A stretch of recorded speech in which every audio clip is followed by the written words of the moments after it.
నేను మొన్న చెప్పాను కదా హైదరాబాద్కి వచ్చాను ఓట్ వేయడానికి అని చెప్పేసి. సో నెక్స్ట్ డే అలా బయలుదేరిపోతున్నాను ట్రైన్లో.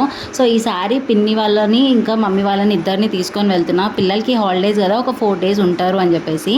అయితే మా బాబాయ్ వస్తా అని చెప్పారంట స్టేషన్ వరకు. సో నేను మా చెల్లి అప్పుడే అనుకుంటున్నాము ఎవరన్నా అలా వస్తా అని చెప్పి రీచ్ అవ్వకపోతే బాధేస్తుంది కదా అని చెప్పి. బట్ ఇంకా ట్రైన్కి టైం ఉంది, అంత లోపే వచ్చారు. మా కోసం వేడి వేడిగా స్నాక్స్ అవన్నీ తీసుకొని వచ్చారనమాట. అయితే మా బాబాయ్కి చిన్నదంటే చాలా ఇష్టం అనమాట. సో ఇంకా కాసేపు దాంతో టైం స్పెండ్ చేసి ఆడుకొని, ఇంకా మేము లేడీస్ మాత్రమే వెళ్తున్నాం కాబట్టి కొన్ని సేఫ్టీ రూల్స్ చెప్పేసి ట్రైన్ స్టార్ట్ అయ్యేటప్పుడు అయితే దిగిపోయినారనమాట. సో ఇంకా స్నాక్స్ అయితే మేము వేడిగా ఎంజాయ్ చేసినాము. అండ్ డాడీ ఏమో నైట్ కోసం వెజ్ బిర్యానీ ప్యాక్ చేసి పంపించారు. ఇంకా మేము మంచిగా లూడో ఆడుకునే లోపు నైట్ 12:30కి స్టేషన్ అయితే వచ్చేసింది. ఇంకా ఈయన వచ్చారనమాట పికప్ చేసుకోవడానికి.